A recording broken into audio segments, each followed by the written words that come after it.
என்னப்பா, எப்ப பார்த்தாலும் உங்க சிஎம் விஜய் டீ குடிச்சாரு, டிபன் பாக்ஸ்ல சாப்பாடு சாப்பிட்டாரு, நடந்து வந்தாரு, கொடை பிடிச்சாரு, தன் சட்டைய அவரே போட்டுக்கிட்டாருன்னு ஒரு சாதாரண மனுஷன் பண்ற விஷயத்தையெல்லாம் இவ்வளவு கெத்தா பெருமையா பேசுறீங்களே அப்படின்னு நிறைய பேர் கேக்குறீங்க.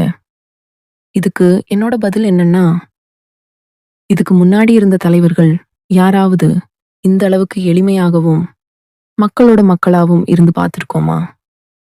இவ்வளவு பெரிய இடத்துக்கு வந்த பிறகும் இந்த அளவுக்கு பணிவு, பெருந்தன்மை, நல்ல எண்ணம் இருக்குன்னா அது சாதாரண விஷயம் இல்லைங்க.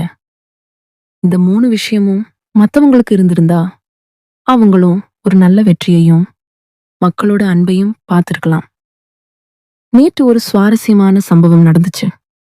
விஜய் அண்ணா தலைமைச் செயலகத்துக்கு தன் கார்ல போய்கிட்டு இருக்கும்போது தலைமைச் செயலக ஊழியர்களான ஒரு தம்பதியோட வாகனம் பழுதாகி ரோட்ல நடந்து வந்திருக்கிறாங்க.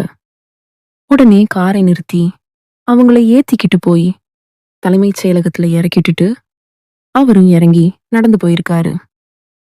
அங்கே நின்னுகிட்டு இருந்த எதிர்த்தரப்பினர் சிலர் பதில் சொல்லுங்க, பதில் சொல்லுங்க அப்படின்னு போட்டு பிடிச்சுக்கிட்டு கத்திக்கிட்டு இருந்தாங்க.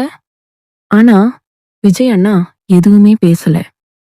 தன் காரில் இருந்த இளநீரை எடுத்து அவங்களுக்கு கொடுத்துட்டு தானும் குடிச்சிட்டு ரொம்ப அமைதியா கடந்து போயிட்டாரு.